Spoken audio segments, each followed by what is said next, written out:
ملګرو او درنو دوستانو، انسان چې لوړ مقام او لوړې مرتبې او د انسانیت و لوړ معراج ته رسیږي، نو هغه په عہده او په ډګري او په مال او په دولت نه،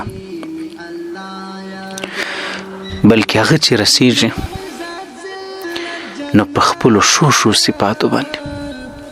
ولو که هغه یو مسکین غریب انسان وي، ولو که هغه پر یو لویه عہده، چوکۍ، واک او قدرت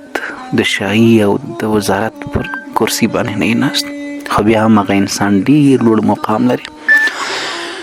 مثال یې په محسوساتو کې داسې دی لکه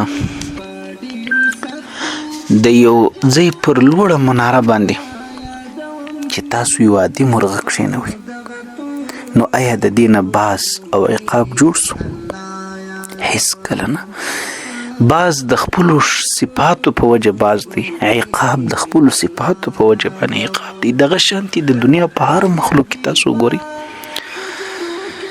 دغه شانتي د دنیا او هر شي ته تاسو وګورئ، هغه د خپلو صفاتو پر خپل مقام او مرتبه باندې دی،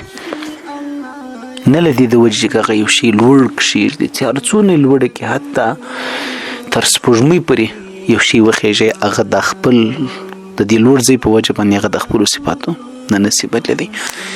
بعضې کسان چې لږ په نس ماړه سي، بعضې کسان ته چې لږ یو څه مرتبه او مقام یو څه میلاو سي،